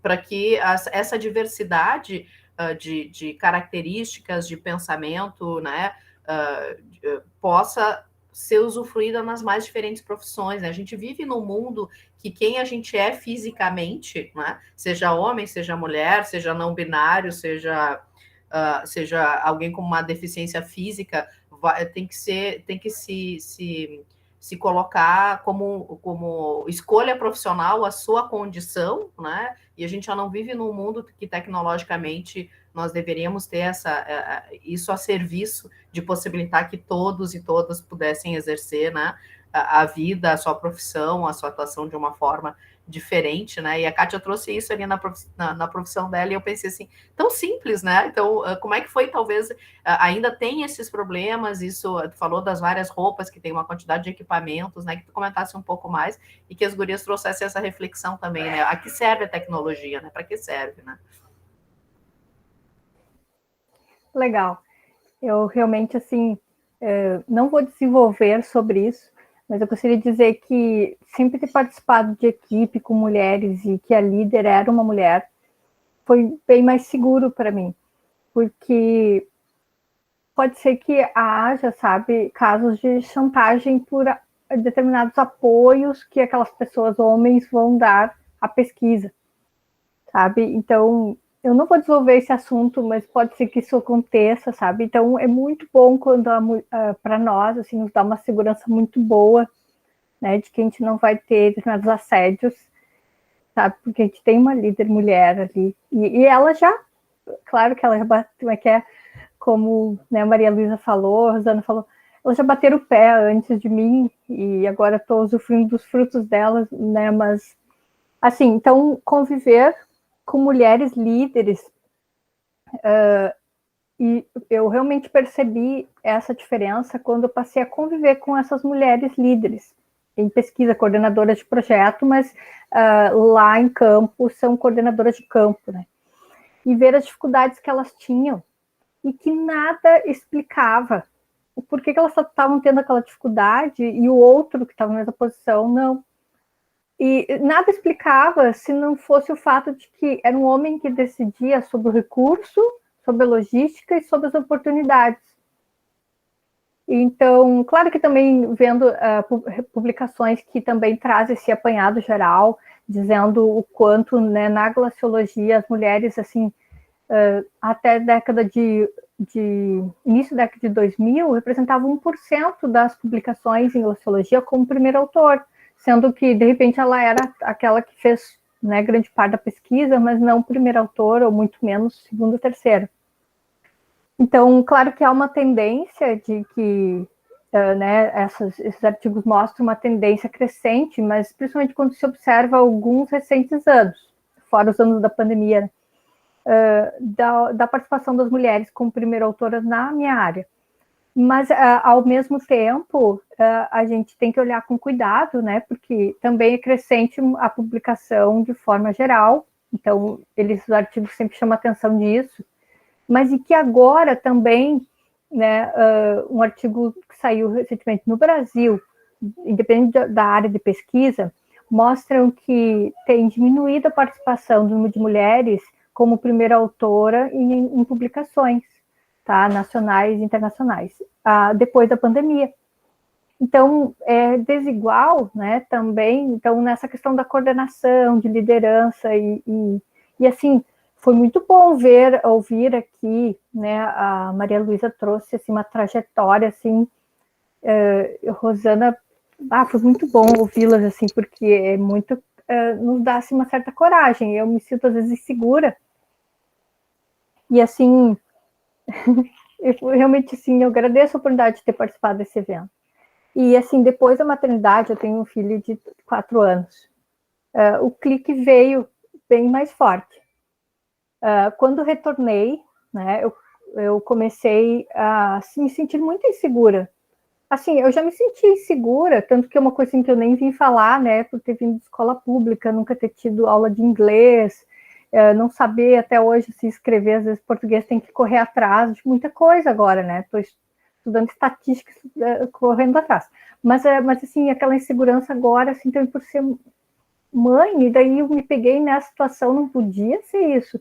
Por que estava acontecendo isso? Era alguma coisa, era a minha impressão, era o meu sentimento, né, de liderar, uma insegurança de liderar, de coordenar a equipe, e isso, então, agora fala de vocês, assim, dá uma força, parece, assim, é bem isso mesmo, assim, porque é realmente inspiradora a fala de vocês, para que enfrentamos desafios, para que assumamos as lideranças, e a gente tem, assim, né, que aprender a bater o pé mesmo. Obrigada mesmo, assim, por essa fala. Gurias, eu vou próximo, porque eu também tenho que, infelizmente, pular para uma outra reunião. Obrigada, Kátia, por comentar sobre isso. Eu acho que, assim, realmente a gente tem ainda, como eu falei, uma trajetória bem grande, né, até a gente realmente chegar num ponto em que as coisas são iguais ou pelo menos similares, mas eu acho que, assim, existe todo um movimento de grupo, né, que a gente sempre fala, então eu consigo ver isso claramente, assim, hoje em dia também, eu faço parte desses projetos de voluntariado, a gente tem 50 pessoas de tudo quanto é lugar do mundo, claro, a gente não tem 50% de mulheres, mas quando tem alguma mulher, no caso, hoje em dia eu faço a mentoria desses projetos, ou faço até a gestão em alguns casos, as meninas sempre se sentem mais confortáveis, elas veem realmente assim, e se impõem, às vezes até quando elas têm alguma ideia que talvez, eu tento não me meter muito, mas assim, quando eu vejo que alguma menina tem uma ideia que é diferente da dos outros, mas é uma ideia boa também, que só por ter alguém lá, não precisa ser eu, mas claro, mas que tem alguma outra mulher lá, elas se sentem mais empoderadas, no caso, isso é bem importante. E até assim, servir como exemplo, né, eu acho que até quando a gente está num patamar mais alto, digamos, na nossa carreira, eu acho que só chegar e contar nossas histórias, às vezes a gente não se dá conta de como isso é importante. Mas de dizer, não, mas tem que ir lá e falar, sabe? Não, como assim tu vai ficar quieta, sabe? Essa coisa, por exemplo, que eu estava comentando dos salários, etc. E a gente pensa, eu não sabia que eu podia fazer isso, sabe? Então, eu acho que é bem importante ter digamos, essa responsabilidade até, sabe? Porque a gente... Seria ótimo se a gente pudesse simplesmente sair por aí fazendo nosso trabalho como a maioria dos homens brancos podem fazer, mas a gente tem, acho que esse papel social que é bem importante de, digamos assim, liderar o caminho, né, para quem vem depois, para que seja mais fácil para as próximas gerações, então, é bem importante. Então, novamente, em nome do Meninas da Ciência, eu agradeço a presença e a disponibilidade de vocês. Se vocês tiverem alguma colocação final, este é o momento que nós estamos se encaminhando para o fim, então, do nosso bate-papo. Tem algumas falas aqui, né, no nosso bate-papo, algumas escritas, né? Nicole, eu acho que tu podia ler aí para as nossas convidadas. A Melissa, ela comentou que, como uma estudante de primeiro ano do ensino médio do técnico em Química, ela gosta muito da área ambiental e que pode dizer, então, que foi uma inspiração ouvir vocês hoje contando sobre suas trajetórias. A Priscila, ela comenta que foi sensacional, parabéns a todos, é muito bom poder ouvi-las. A Daphne também comenta que foi muito bom participar, que todos estavam maravilhosos. Posso, então, só fazer alguns comentários para finalizar? Não, uma das coisas que eu queria comentar, acho que a Rosana falou sobre a diferença, às vezes, de salários na indústria e na iniciativa privada, na verdade, né? Mas eu acho que também é importante a gente pontuar que, por exemplo, na nossa área, para quem conhece mais na área acadêmica e pública, né, teoricamente, os salários são iguais, né? Então, assim, quando tu olha no primeiro momento, então tu vai dizer assim, não tem diferença de salário, né? Mas, na verdade, as oportunidades podem influir, né, de alguma certa forma, depois numa questão de remuneração, né? Tanto em questão de obtenção de financiamento para pesquisa, tanto como eventuais outros tipos de financiamento. E isso é aquilo que eu tinha comentado. Isso se as pessoas têm mais oportunidades de participação em, né, uma série de coisas, isso vai aumentando o seu próprio currículo, né? E isso vai influir, né, nessas outras oportunidades. Então, o teu salário base ali está assim, não, é igual para todo mundo, mas na verdade não é bem assim, né? Eu acho que quem está nessa área sabe que isso também pode acontecer, né? Então, só para finalizar também, gostaria de fazer esse comentário. E é bem isso, eu acho que a gente precisa estar presente para mostrar a diversidade. Ninguém vai defender as outras pessoas, por isso que é importante que se tenha representatividade, né, em todos os ambientes, o máximo possível. A gente sabe que isso, na teoria, né, todo mundo fala disso, na prática as pessoas não entendem tanto, né, o que isso realmente significa. Por quê? Porque é difícil abrir mão de poder, é difícil abrir mão da maioria, né, daquele local de influências. Então, é uma luta que a gente ainda tem que travar, né, muito de perto, né? Quando eu falo uma luta, eu não estou falando aqui em nada brutal, mas estou falando que é um exercício diário, né, que a gente tem que se colocar e tem que tentar encontrar espaços. Então, eu só queria deixar nessa mensagem final, agradecer novamente, né, o Meninas, espero ter contribuído aí com alguma coisa para inspiração para as jovens que estão nos ouvindo, que é o que nos move, né, nesse tipo de atividade. Então, muito obrigado, pessoal. Bom, eu agradeço também a presença de vocês, realmente foi sensacional, eu estou muito contente com essa série que a gente está fazendo, né, porque cada série, assim, a gente vê a diversidade de trajetórias, assim, de depoimentos que são realmente muito legais. Muito obrigada, a Kátia, a Maria Luísa, agora a Rosana, que teve que nos sair um pouquinho antes, e beijo para vocês que participaram agora, estão participando conosco aqui. Tchau, tchau. Beijos e obrigada novamente. E obrigada, parabéns, Nicole, aí pela condução. Só lembro, então, que a nossa oficina com a Diandra vai acontecer no dia 27/11, no mesmo horário. Em breve encaminho o link por e-mail para os participantes. E para ficar por dentro das novidades do projeto Meninas da Ciência, aqui nós temos o nosso site e as nossas redes sociais. Obrigada pela presença de todos. Tchau, obrigada.